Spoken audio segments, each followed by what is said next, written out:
I've had the great pleasure to get to know our guest recently. He's a much sought after specialist for his deep knowledge of the California and US economies and their industries. He has over 30 years of experience in analyzing the national and state economies, as well as the economies of California's many diverse regions. In his work, Dr. Kleinhenz produces a wide variety of economic forecasts, impact studies, and public policies analyses. Some of his recent projects have included spearheading an economic impact analysis for the City of Los Angeles 2024 Olympic bid and policy research related to California's growing demand for housing. Formerly, Dr. Kleinhenz served as chief economist of the Kaiser Center for Economic Research at the Los Angeles County Economic Development Corporation. Earlier in his career, he was deputy chief economist at the California Association of Realtors, where he focused on housing market and consumer research. He also taught economics for over 15 years. Dr. Kleinhenz is an in-demand speaker who regularly presents to business, government, and nonprofit organizations. A well-known media commentator, he has been interviewed on CNBC, NPR, and is regularly noted in major national dailies, including the Wall Street Journal. Most importantly, and tongue-in-cheek, he holds a coveted position as executive fellow at my alma mater, Cal Poly Pomona. Before we welcome him to the screen, we encourage you to type your questions in the chat. And at the end, we'll have time for Q&A. So please now let's welcome Dr. Robert Kleinhenz. Good morning, everybody. Thank you, Laura, for the wonderful introduction. Boy, that's a lot to live up to that you went through today. So I'm really very pleased to be a part of this program today, both representing Cal Poly Pomona's College of Business Administration and also returning to the San Gabriel Valley Economic Partnership. For a number of years, I was a presenter first when I was with the California Association of Realtors, probably going back about 15 years or so. And then more recently, when I was with the LAEDC as their chief economist, I had the good fortune to present at the San Gabriel Valley Economic Partnership forecast events for a number of years. So I'm very happy to be back again to speak to you about your region, about what's happening in the national and state and local economies, and to hopefully give you some pointers for what to look for over the next several months and well into 2021. So we're going to take a look at the U.S. economy for starters. I think it's a very important backdrop to what's going on here in Southern California. And in addition, I'll spend just a short period of time talking about how California is doing in terms of the economy. You know, I'm not the epidemiologist, I'm the economist, so I'm not necessarily going to talk about COVID, coronavirus, and that rates of infection and so on. I'm going to be looking at those aspects of our community through the lens of the economy and the economic indicators that we have at our disposal to understand what's going on. So look at California ever so briefly, then we'll turn to the local and regional story, wrapping up with a look at housing, because it's a very interesting situation that housing is going through right now. You've got some pretty disparate actions taking place with respect to housing. Some parts of housing are doing well and others are not. And then we'll conclude by looking at what lies ahead. So let me just switch to laser pointer. And so let's start off by taking a look at the economy. And it is different this time. Many of us have in the back of our minds the experience of the Great Recession. And I got to tell you, when I was talking about the Great Recession, I was saying, this is a once in a lifetime situation. You know, our parents or grandparents experienced the Great Depression. It's very unlikely that we're going to experience anything worse than the Great Recession in our working lifetimes. And now here we get this curveball in the form of the pandemic and what has essentially been a deliberate shutdown of the economy earlier this year that at the time was anticipated or expected to be relatively short. I'm not sure where that expectation came from, but it became abundantly clear as time progressed that the recovery and so on was anything but short-lived. And so, even Jerome Powell, the chairman of the Federal Reserve Bank, said earlier this year that we're dealing with an economic downturn that is without modern precedent. And so let's take a look at what that means. Let's take a look at what's happening at the national economy. I like to talk about the national economy as a living, breathing organism. So it has, we have a whole globe of people. We have 300 plus million residents here in the United States. We have thousands and thousands of companies. We have government. All of these are parts of the economy that we're tracking. So it's a fairly complicated organism, but we want to really simplify things and just look at the vital signs of this economy, beginning with a look at the pulse of the economy, which is the labor market and jobs, the heartbeat of the economy, which is gross domestic product, kind of an interesting analogy, blood pressure or inflation. And then when we look at how the economy is performing, and if it's not performing up to par, then maybe there are some treatments. And most recently, those treatments are in the form of fiscal and monetary policy. It's important as you listen to my remarks for you to not only pick up on what have been our challenges over the past several months, but also look at the bright spots in the economy, because many of you are making decisions about your businesses and so on. If you're government officials, you're looking ahead at the fiscal situation that your community faces, and we've got to be aware not only of where the trouble areas lie, but also what's going right, so that we can take advantage of those opportunities to see if we can help get the rest of the economy moving in the right direction. So let's look at the pulse of the economy, the labor market and jobs, leading off with the unemployment rate. The unemployment rate before the pandemic shutdown was at a record low. In California, it was the lowest on record, with the records dating back to the mid-1970s. It was at 4%, a little bit below 4%. Nationally, we were at a 3.5% unemployment rate, also a record low dating back over 50 years. And then the shutdown occurred. And you can see the unemployment rates for both the state of California and for the US spiked. For California, jumping to 16.4%.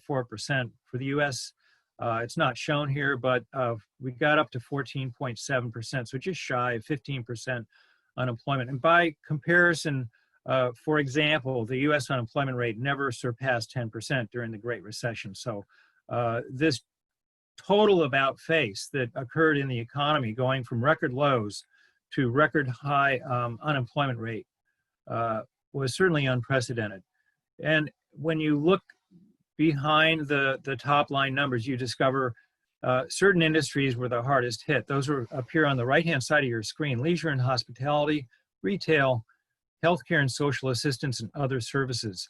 And what's common across these is they are largely face-to-face sectors where people meet other people to engage in business or other types of activities. And then in particular, within each of these broad categories of industries, there are certain segments, certain individual industries that were very hard hit and continue to be struggling to recover. Full service restaurants being one, hotels another. In retail, it's clothing stores as opposed to, say, general merchandise stores that are doing better. The medical industry is recovering, and you'll see with some numbers that I have to show that it's looking better every day, but other sectors of healthcare and social assistance are much slower to recover.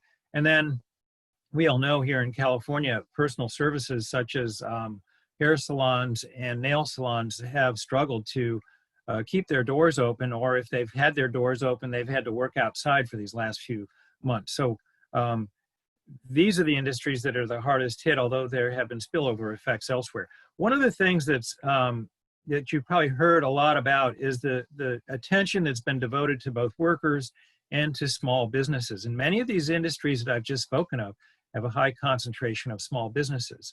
So the policies, which I'll discuss in just a few minutes, that we've seen come to pass over the last few months were really designed to to create a financial backstop to prevent spending on the part of households and small businesses from sliding any further than it would have otherwise, and to prevent this great shortfall in the economy from getting any worse.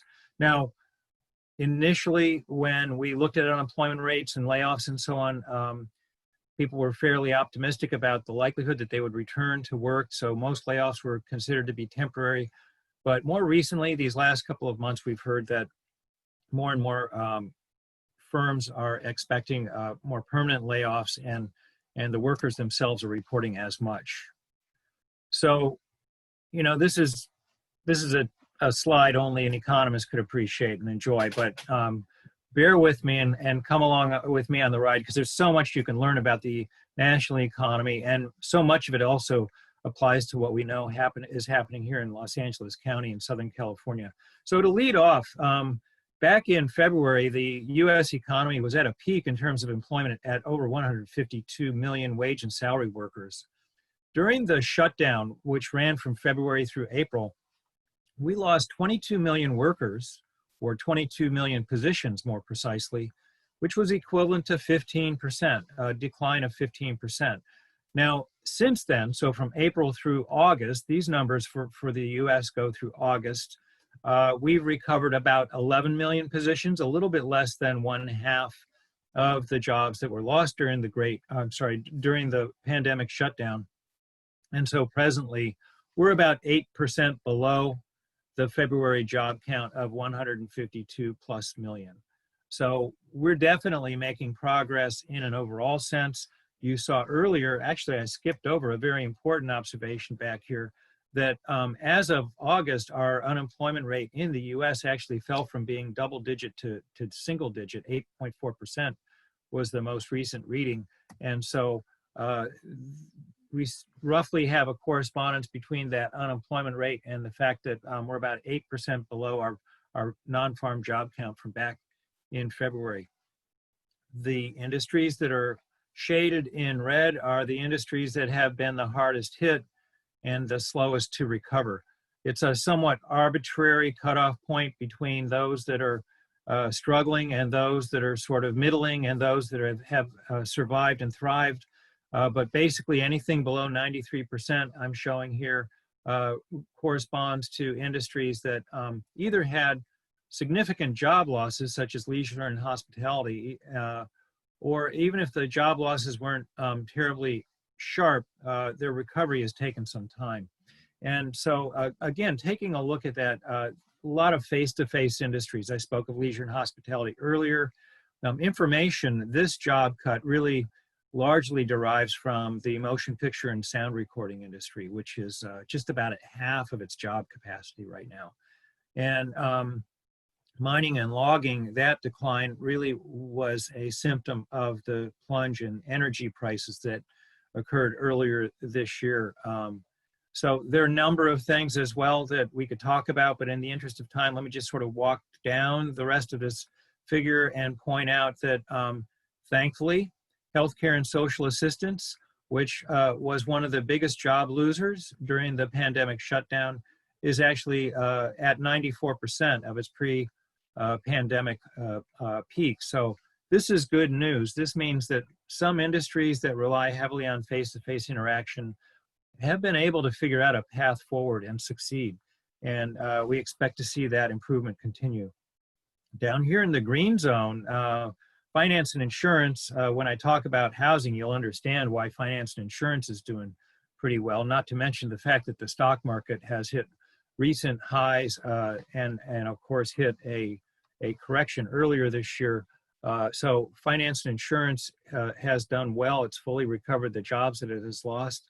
And it's good to see, at least for the time being, that government is in a decent position, although we're worried about the next several quarters because of revenue streams that are endangered by the current pandemic recession. There's so much more to talk about, but let's just move on and really zero in on those individual industries that have been the hardest hit. So, I mean, it's just, there is good news. It's just that let's get the tough stuff out of the way. And so, as I said, motion picture and sound recording is at about half of the job count it had back in February. Other areas of the economy, so we're talking about maybe tourism, hospitality, attractions, and so on, they have been very hard hit, slow to recover. Many of you have been watching sporting events on television in empty stadiums. So that's symptomatic of the arts, entertainment, and recreation job counts being just just 2/3 of what they were back in February of this year. So many of these industries will likely be slow to recover. And really their recovery is going to be dictated by how successful we are at combating the virus and containing it. So that's the pulse of the economy, how the labor market's doing, how individual sectors of the economy are doing in terms of job counts. Let's take a moment and look at the heartbeat of the economy. That's gross domestic product. And whereas we were looking at job counts just a moment ago, now we're looking at the dollar value of all the different segments of the economy, how much we produce for the consumer sector, for the business sector, which over here in this table is represented by investment, our net trade position with the rest of the world, and government spending. But before we get to those details, over here on the right-hand side, you can see what the pandemic has done in the first half of 2020. Leading into 2020, we were growing at somewhere between 2 and 3% annually. The gross domestic product was increasing by about a 2 to 3% rate.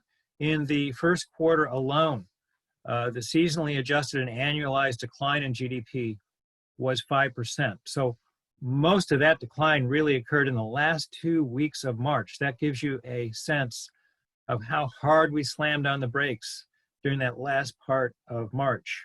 And then, of course, we skidded, if you will, through the second quarter with another slide, 31.7% decline in GDP. Both of these numbers are seasonally adjusted and annualized. It's a little bit hard to wrap our minds around that. So let me go to the next slide for a moment and talk about what this means in terms that we can really understand. So in real GDP, that's inflation adjusted GDP terms, our economy had $19.2 trillion in economic activity in the last quarter of last year. By the second quarter of this year, it had fallen to $17.2 trillion, so a $2 trillion decline. In simple terms, that's a 10% decline in GDP. And so that's kind of where we are right now. We need to recover $2 trillion, or about 10% of GDP, in order to declare ourselves whole again. And then from there, we can sort of resume the growth path we were on before. Now, what sectors of the economy were hard hit? Well, over here on the right-hand side, in particular, the second quarter of this year, you can see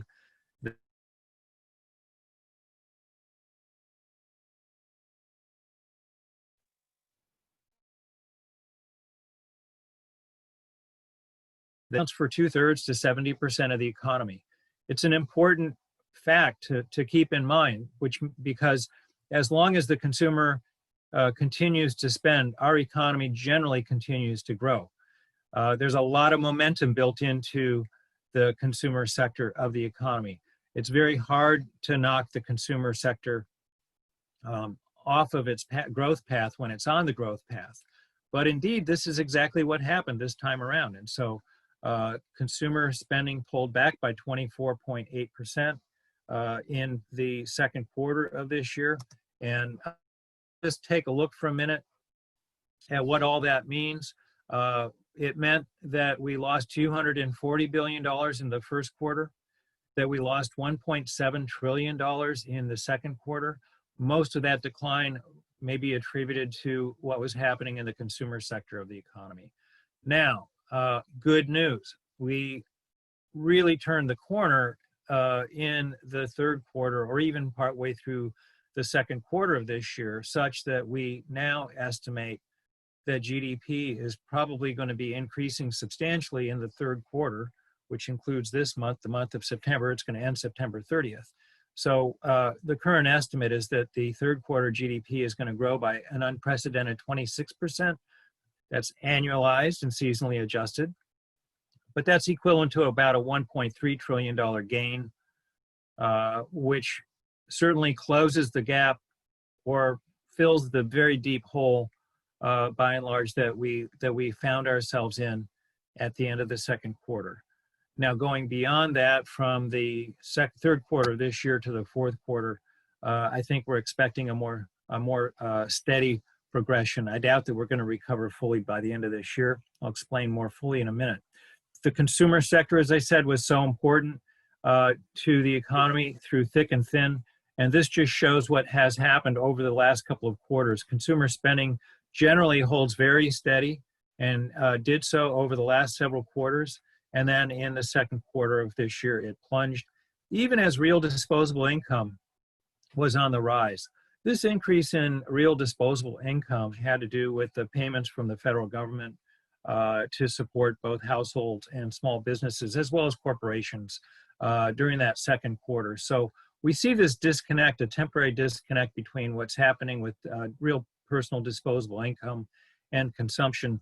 But fortunately, there is a separate set of indicators that tell us what's been happening month by month. And this shows a very promising look at what's been happening on the consumer sector, on the consumer front. It looks as though personal consumption expenditures bottomed out back in April and have grown steadily through the month of July. And so we expect that to continue going forward. But I think the most important thing to keep in mind when we look at recovery trajectories for the economy is that this consumer sector is very cautious in making decisions about spending, about its use of credit, and so on. And so we fully expect that we're going to be seeing a very deliberate and somewhat slow and moderate recovery take place over the next several quarters. This gives us a little bit further look into the more recent time period. Over here on the right-hand side, we're showing from a different source that I really encourage you to check out. It shows consumer spending through the end of August, and we're down 7.3% compared to January of this year. So you may want to take a look at this website. It's really cool. It's called tracktherecovery.org.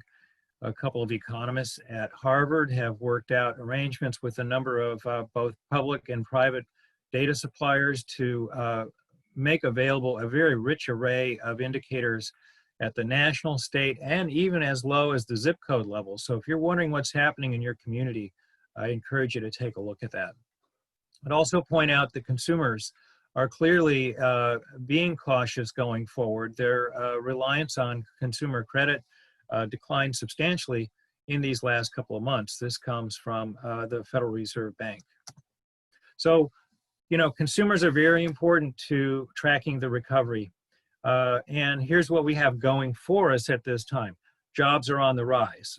Some industries are still hard hit, but in the main, we're seeing recovery occur. We're seeing the unemployment rate come down. That's good. Shutdowns, of course, as a result of flare-ups and surges, are going to delay the progress that we hope to make over the next several months and quarters. But I think the overall momentum is in a forward direction. Wealth is an important determinant of spending for certain households. It slid in the first quarter of this year. It recovered in the second quarter, and I believe in the third quarter will show some gains, so that's good. Homeowner equity is on the rise. Interestingly enough, the housing market in some segments has thrived, even as other parts have faced difficulties. We'll look at that in just a few minutes. I mentioned a moment ago, credit card use is cautious. This is really important because we don't want to see households find themselves in difficult financial straits because they've relied too heavily on credit during the period of time when they're either out of work or they're finding it difficult to make ends meet.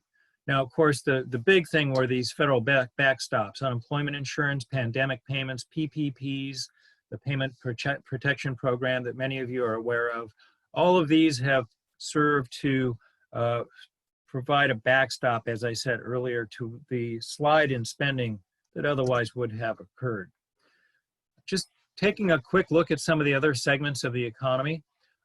Business investment spending, which pulled back in the first couple of quarters of this year, along with the rest of the economy, is expected to show a slight positive gain in the third quarter of this year. So we expect to turn the corner on the business side of things. Investment in structures and the like is, on the one hand, would be positively influenced by the rock bottom interest rates that we're looking at. But on the other hand, the uncertainty that we're facing, not quite knowing when the pandemic will subside, whether or not the vaccine that we hope to see come forth is going to be available sooner rather than later. There's a lot of uncertainty out there that might lead business investment spending to progress, move forward, but do so at a modest pace. And then international trade. Trade really took a hit. Both imports and exports fell during the second quarter especially. But on the other hand, what we've seen, especially locally, is that the port numbers haven't just improved, but we saw record highs for the Port of Long Beach in the month of August. It appears as though the local trade picture is improving, and we expect the same to be true for the U.S. as a whole. So that was the basic heartbeat of the economy, GDP and its components. We expect it to grow in the third quarter very substantially. And then from that point forward, we're anticipating a more modest growth path that will probably enable us to recover the economic activity that we lost at the beginning of this year by sometime in 2021, if all goes well. Blood pressure is represented in this analogy by inflation. And so without going into too much detail, there are some who think that there should be no inflation in the economy. On the other hand, there are a lot of people who are very worried about high inflation, and rightfully so. And I think in that regard, this analogy is appropriate because nobody should want to have high blood pressure because it's dangerous. Similarly, we shouldn't have high inflation because it's dangerous. But you have to have some inflation as a sign of life, if you will, in the economy. And so in 2020, we expect to have very modest inflation, somewhere in the 1% range. There's just not a lot of reason to expect that inflation is going to do anything more than that over the next several months. And that's likely to carry into 2021. This is a good point in time to talk about the financial markets. I like to distinguish between many economists who operate out of the East Coast, who are largely very much associated with the financial markets industry. And people like me, I'm not a Wall Street economist. I call myself a Main Street economist because I spend more time looking at what's happening with economic activity, individual sectors of the economy, and so on. But you need to know what's happening in the financial markets. And holy cow, what a change we've seen.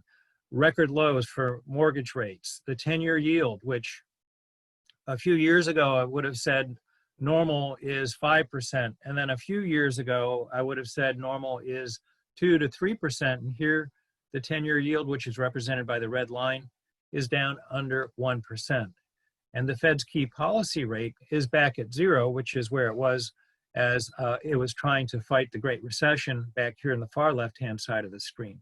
So interest rates are at record lows at this time. It's great if you're in a position to capitalize on these very low rates. And I think it's important to know that those rates are going to be around for quite some time to come. So that's part of the reason why we're seeing the housing market rebound fairly robustly in these last few months. There are other interest rate sensitive segments of the economy that are also responding favorably. And that's good for the overall economy because of the ripple effects that occur when these industries succeed. Continuing along with the financial markets, the S&P 500, which plunged earlier this year, hit a new record back in September on the 1st. It struggled in recent days and weeks, but I think it's remarkable that the stock market has performed as it has in the face of the economy kind of being flat on its back. Well, why is that? Well, let's just look at the pandemic relief. $3.3 trillion in economic relief was made available through congressional action. And the Fed has worked very quickly to open up the financial spigots to increase the amount of liquidity in the economy with any number of actions. It's a major holder of mortgage-backed securities, those securities that Freddie and Fannie, the mortgage companies, issue. And so it's doing everything it can to enable people and businesses to have the liquidity they need. And a lot of that is showing up in the stock market because, as you saw, interest rate returns are very, very low. And so there are just not a lot of other places to put your money to get a return. And we got to keep in mind that even during tough times here in the United States, we're always viewed as a safe haven globally. And that typically drives a lot of money into our financial markets when times are tough. And so what you'd otherwise expect to be a poor performance turns out to be a little bit better because of that. And many analysts in the financial markets have also pointed out that a handful of companies have really thrived during the pandemic shutdown, the move to remote work and so on.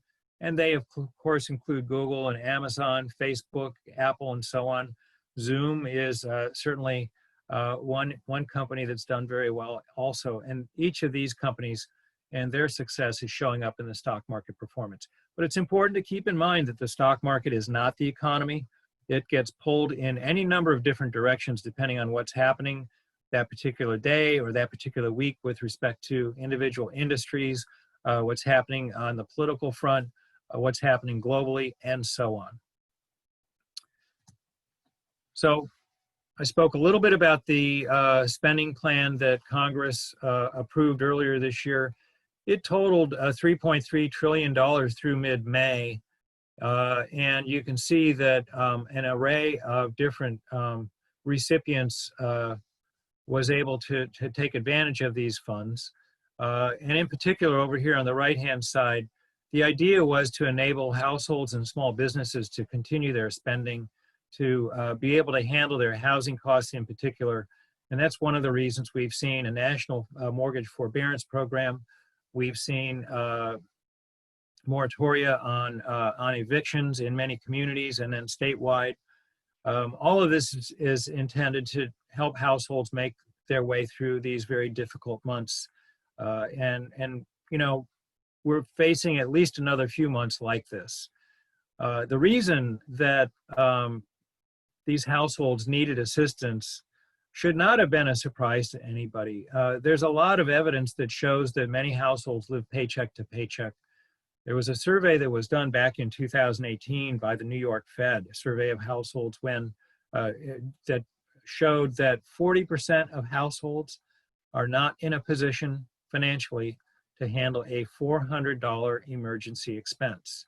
So for many in this audience, that amount of money may not seem like very much, but for 40% of households, that's a tough nut to crack. So that kind of gives you the perspective that we need to understand why households have been in such dire straits and have been in need of the relief from Congress.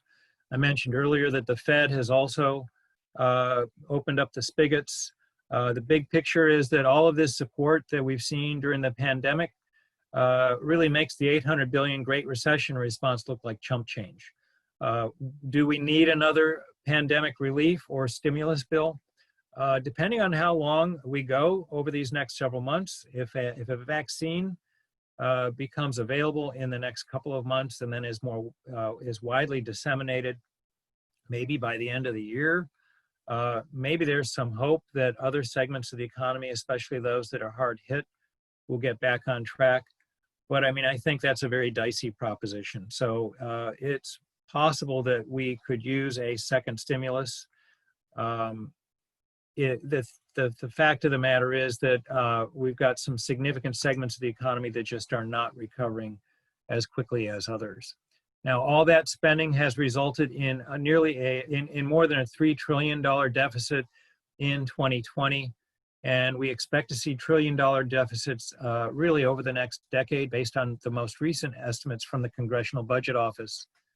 But keep in mind that those were already anticipated even before the pandemic hit. So I think this spending plan, this budget deficit picture anticipates most of the pandemic relief and stimulus occurring in fiscal year 2020 and fiscal year 2021, with a return to background spending levels in 2022 and beyond.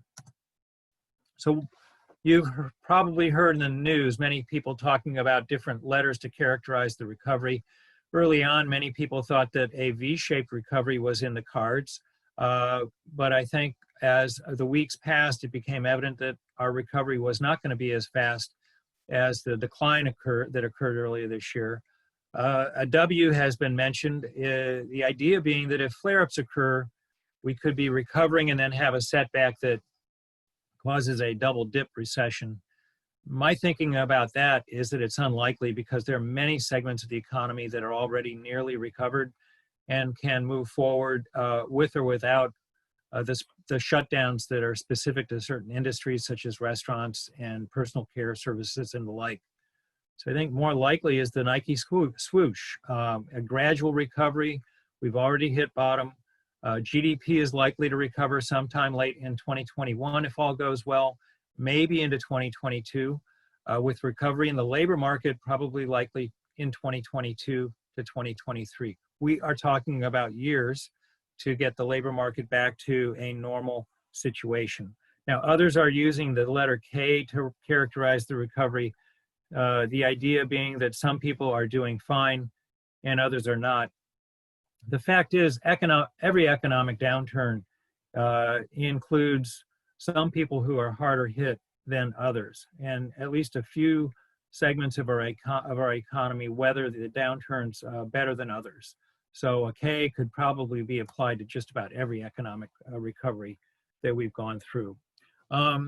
So just quickly doing the math to kind of figure out what that trajectory is going to look like. Having lost $2 trillion in the first half of this year and expecting to recover 1.3 of that in the third quarter, and looking at our past history in terms of recovery trajectories, we're likely to see recovery take several quarters, as I've already alluded. During the Great Recession, our strongest quarterly recovery was a gain of $250 billion, and that only occurred once. So I think, much as we would like to come back quickly, a slow, steady recovery under the veil of a lot of uncertainty is kind of baked in the cake. We not only are not quite clear how we're going to make our way with the pandemic, we also have other uncertainties ahead. We've got the November election that we are facing. Elections always create a bit of uncertainty. There is uncertainty about whether or not the relief package, and if they do so, it's not likely to occur until after the election, perhaps not even until January. So there are a lot of wild cards out there that I think create sufficient uncertainty such that the path ahead is one that's going to be slower and steadier than we'd like it to be. But above all, the virus containment is going to dictate our recovery trajectory. And we know there are going to be some companies, some businesses, some occupations that are going to be permanently lost. But at the same time, we need to recognize there have been many opportunities in the face of the challenges that we've had. And a number of industries are recovering nicely, even as others are recovering slowly.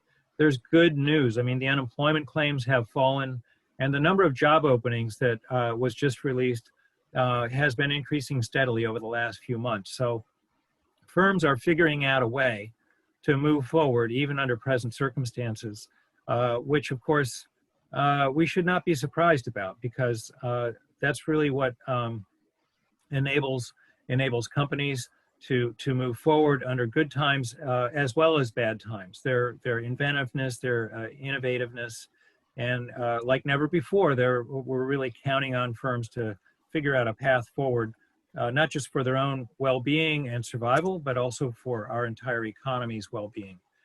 So let's take a look at California right now. It's great to see, after this spike in the unemployment rate that we saw back in April and May, that the unemployment rate is now down to 13.3%, so it's falling. You know, it's still higher than where we were back during the Great Recession. So that's what we're looking at over here, about 1/3 of the way across the screen. But we're headed in the right direction, and we anticipate further gains in the unemployment rate for California in the coming months. And of course, we already saw that the unemployment rate for the US is at 8.4%. The California unemployment rate, as high as it is, and is among the highest in the country when compared with other states, but just about every other part of the country is facing elevated unemployment rates compared to where they were at the beginning of this year. By and large, we were looking at single-digit unemployment rates across the US, across each of the states, and a few have only moved into single-digit territory, mainly in the so-called flyover states. But the states that have, for example, a high exposure to arts and entertainment, not high exposure, high concentration of arts and entertainment, the restaurant business, many of these face-to-face industries, those are the states that have been the hardest hit in terms of the unemployment rate. And job losses have occurred across every state in the country over the course of this year.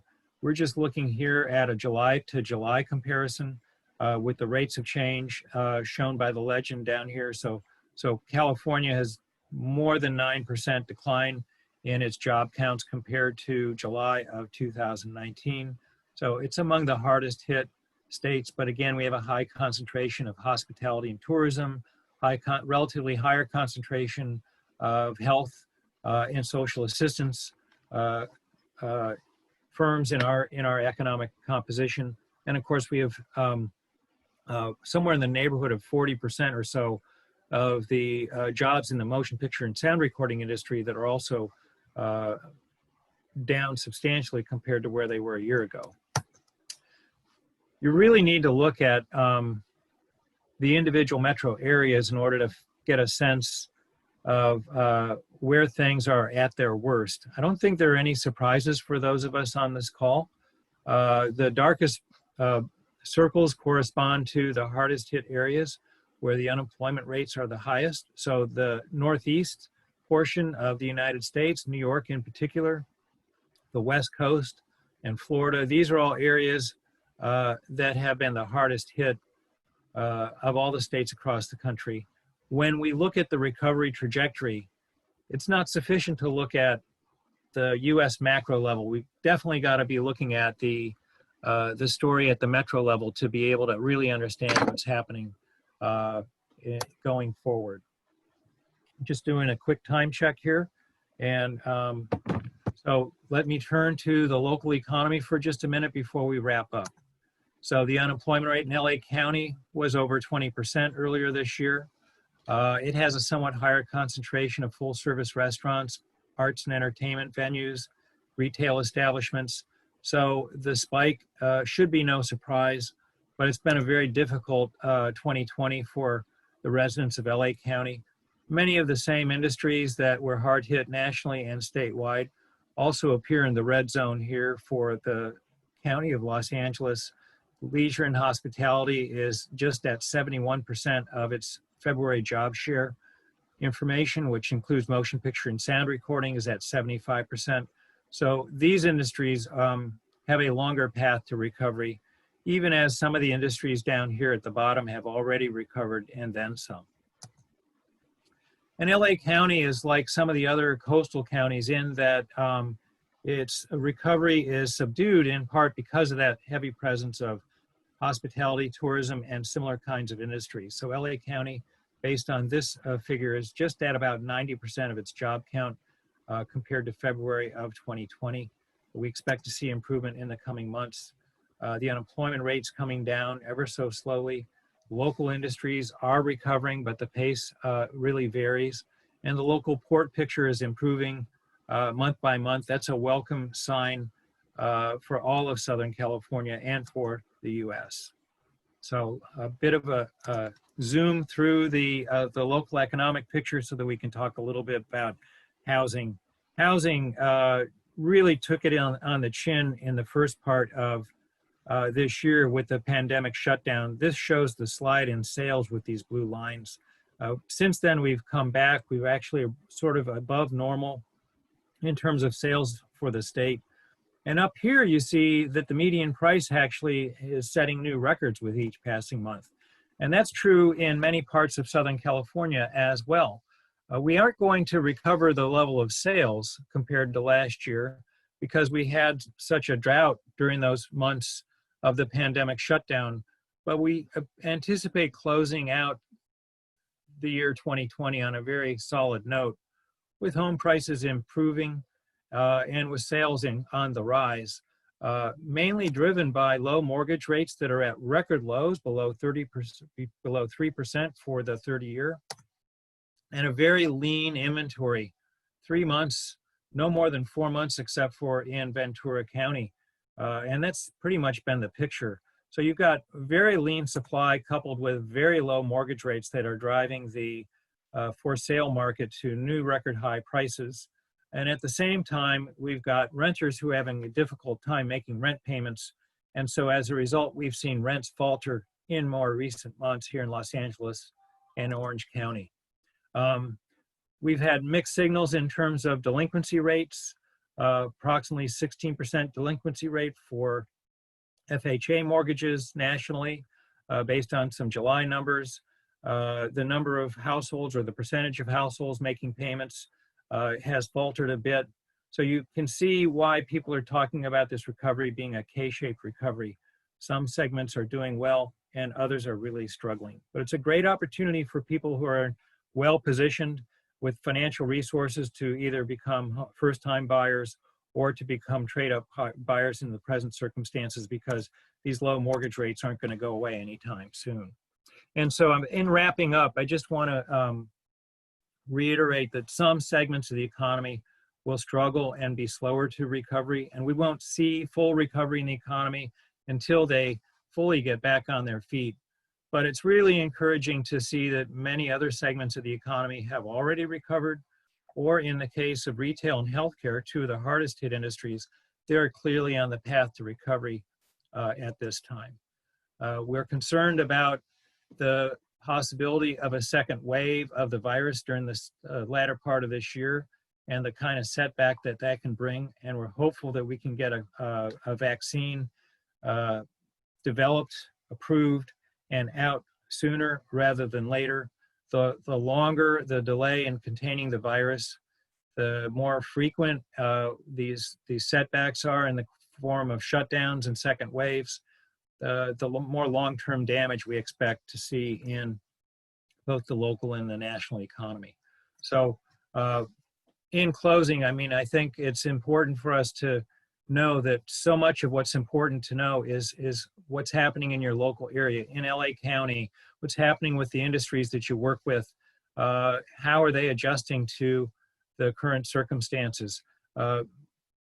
Detailed information is going to be most helpful for us to be able to figure out a path forward for both ourselves, for our households, for our businesses, and for our communities. So we need to stay informed, we need to be nimble, and we need to be smart. So on that note, I'll say thank you and have a good morning. Thank you, Dr. Kleinhenz. That was, it was good that we ended on a good note, you know, with all this sad news happening, but I love the request for us to be smart and nimble at the same time. I think that's a good piece of advice. We've had some questions in the chat, and I know that we have time for at least one. So I'd like to actually talk a little bit.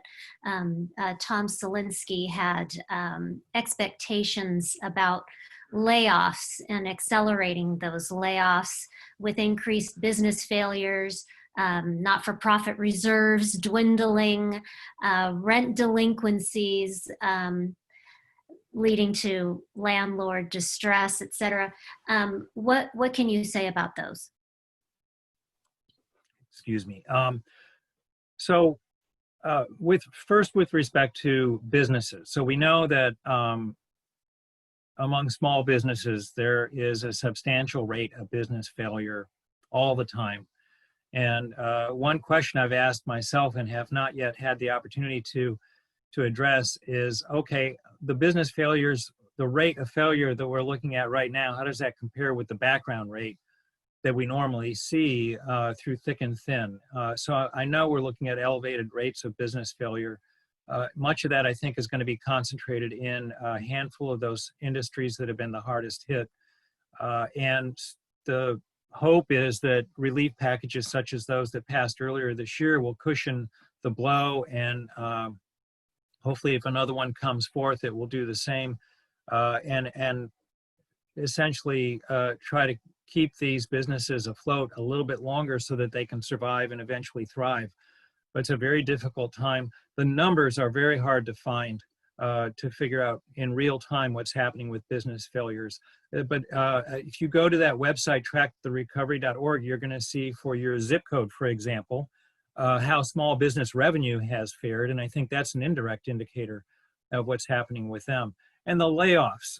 So again, it's interesting. We've seen more warn notices. So those notice of layoffs that are occurring. We've heard some very large companies like the airlines and so on announce layoffs of tens of thousands of people.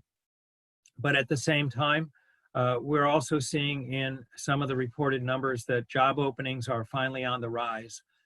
So there's always a sort of ebb and flow of activity with layoffs and hirings taking place during all circumstances.